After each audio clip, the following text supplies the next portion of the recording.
The storm doesn't arrive with thunder first. It arrives with screams, metal tearing, and something massive slamming into glass far above the city streets. People look up, expecting debris, then see teeth. High above the clouds, commercial flights vanish from radar one by one. Air traffic controllers repeat the same sentence until their voices shake. We're losing them. No one knows why yet. On a late-night flight descending toward the city, passengers feel violent turbulence slam their bodies sideways.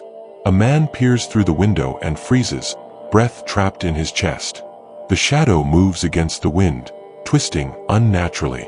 Lightning flashes, briefly revealing fins cutting through clouds like knives through fabric. The man blinks, hoping fear is lying to him. The plane jolts again, harder this time. Screams ripple through the cabin as something slams into the wing, metal bending with a sound that vibrates through bone. A flight attendant calls it turbulence, voice practiced and calm. Then the window cracks, and a dark body slides past the glass, scraping it slowly, deliberately. When the engine explodes into fire, denial finally dies. The cabin tilts, oxygen masks fall, and outside, dozens more shapes spiral violently through the air. Something smashes through the side of the plane. Wind howls inside like a living thing, dragging seats, luggage, and screaming people toward the opening. A dark shape shoots through the gap, snapping once before disappearing with a passenger into the storm.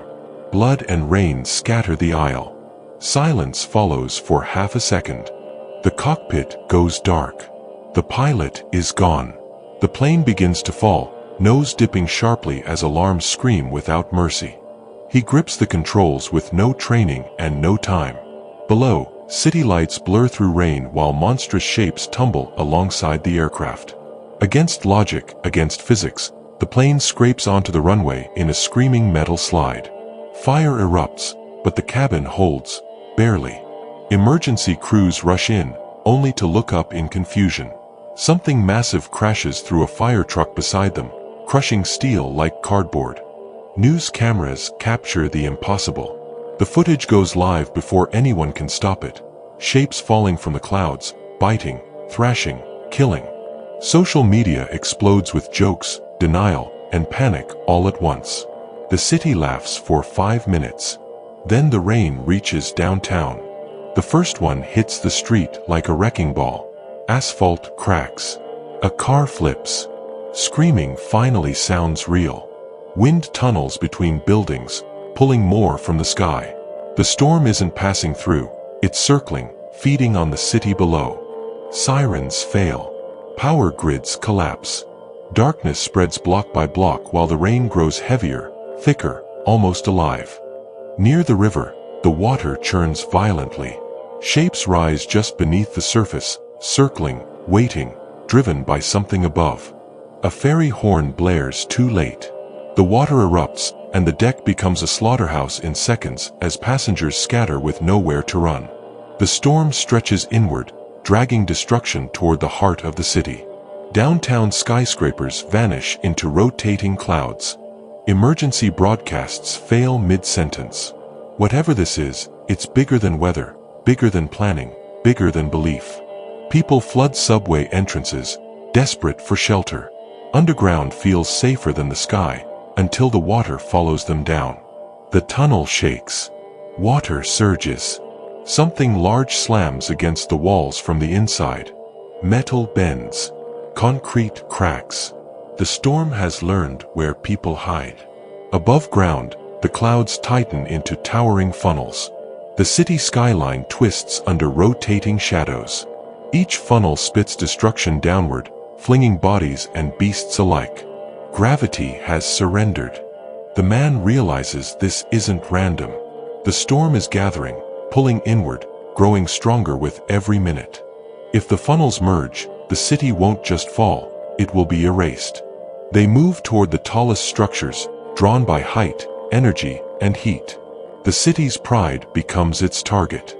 Inside an office tower, survivors barricade stairwells while water climbs floor by floor.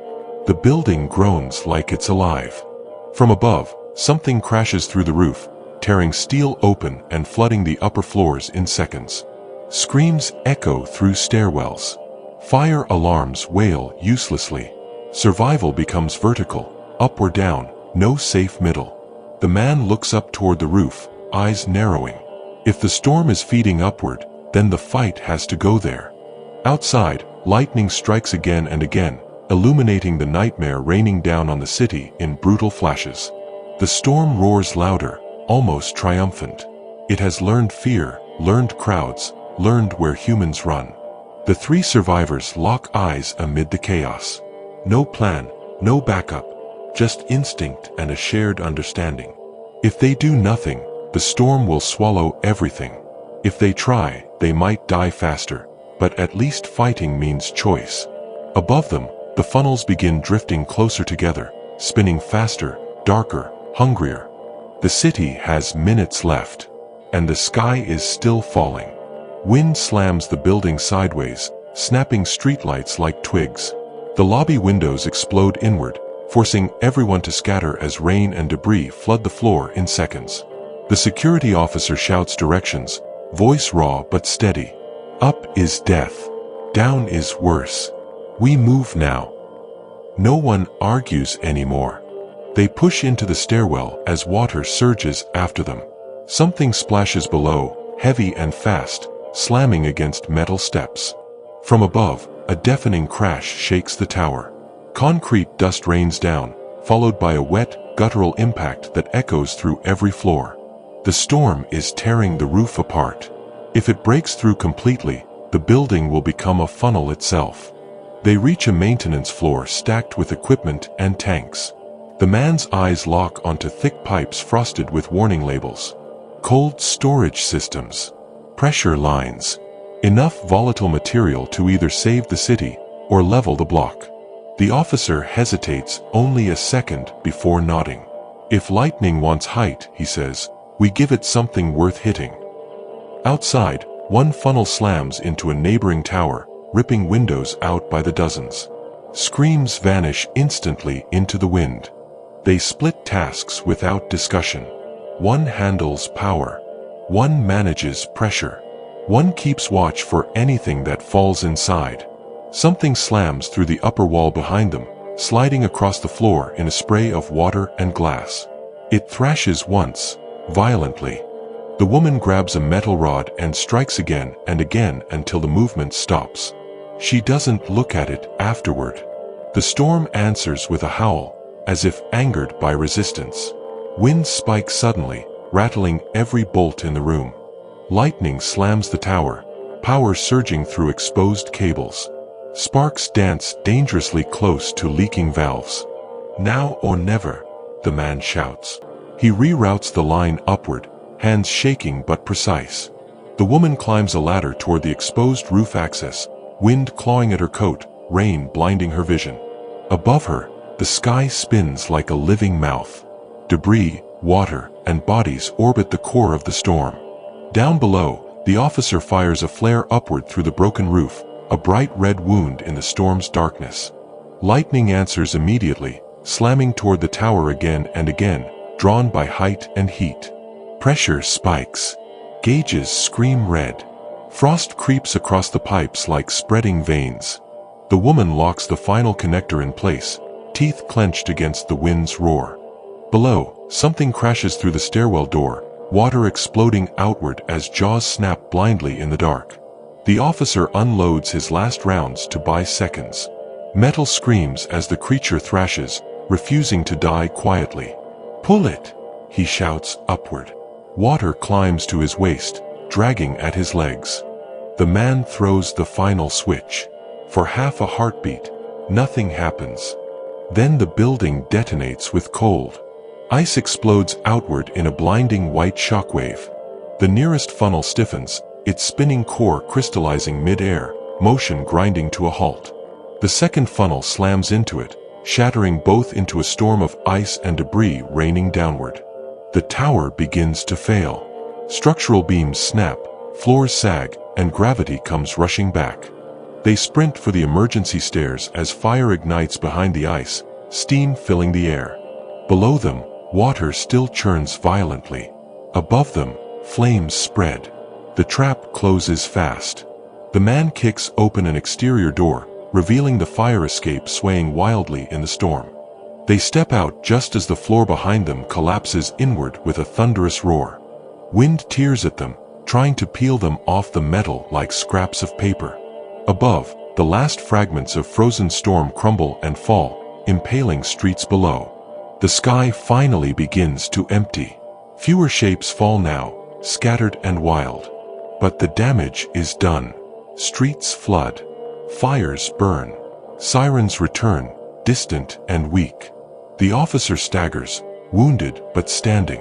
He laughs once, short and disbelieving. The woman looks at the sky, waiting for it to betray them again. It doesn't, yet. Somewhere deep in the clouds, thunder rolls one last time, like a promise not fully kept. Morning light creeps over the ruins, revealing a city reshaped overnight. Streets look chewed apart, towers wounded, and the river has claimed entire blocks. Rescue helicopters circle cautiously, avoiding unstable air pockets left behind by the storm. No one trusts the sky anymore. The woman wraps her torn coat tighter, eyes scanning the clouds. Survival hasn't erased fear, it's sharpened it. Emergency broadcasts resume, careful with every word. Officials call it an anomalous weather event. No one uses the word disaster. The man knows better.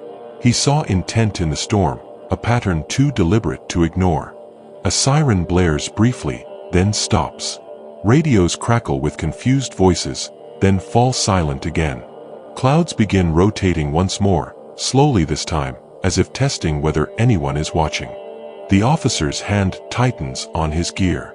"It's not done," he mutters, more to himself than anyone else. Wind picks up, tugging loose papers into the air. The city holds its breath again. A low rumble echoes across the river. The water swells, pushed by something massive moving underneath. Rescue crews retreat instinctively. Experience has taught them that hesitation kills. The woman backs away slowly, eyes locked on the water, heart hammering louder than the wind. Then the clouds release rain again, not violent, not chaotic, just steady and cold. Nothing falls from the sky this time. Minutes pass. Relief creeps in, unwanted and fragile. The storm loosens its grip and drifts east, leaving only scars behind. The man exhales for the first time since the night began. His hands are still shaking. Emergency vehicles flood the streets now, lights flashing against broken glass and standing water. Reporters gather, already shaping narratives that feel too small for what happened. The officer turns to leave, duty pulling him back into the wreckage. There will be bodies to find. The woman touches the man's arm, grounding herself in something solid, something real. They share a look that says enough. Words would feel useless after surviving the impossible. Far above, clouds thin into harmless streaks. The sky pretends innocence. Cleanup will take years. Memories will last longer. Some nights, people will still look up. The man knows one truth now: nature doesn't warn before it hunts. And when the sky turns hostile, survival belongs to those who act, not those who hope. As the sun rises higher, the city breathes again, wounded but alive. But somewhere beyond the horizon, clouds gather quietly, remembering what they learned. The storm didn't win. It didn't lose either. It simply moved on. And now the city knows, when the sky falls silent, that's when you listen hardest. Life resumes cautiously, step by step, under a sky no one fully trusts anymore. Children ask questions adults cannot answer. The silence feels heavier than screams. The woman takes one last look upward before turning away. She doesn't need answers anymore. Some disasters end with explosions. This one ends with awareness. The city survives the night, but the memory of falling shadows never leaves.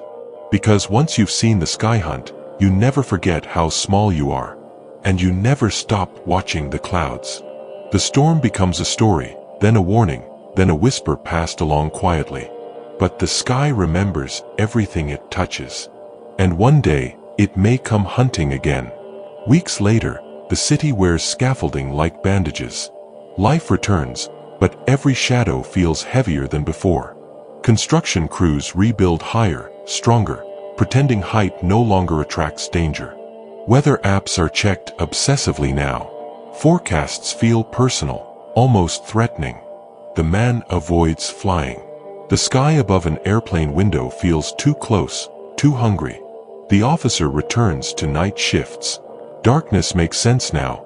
Daylight feels dishonest. The woman keeps emergency supplies packed by the door. Hope is no longer blind, it's prepared.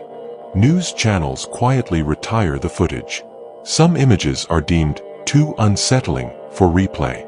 Online, conspiracy theories bloom. People argue whether it was freak weather or something worse.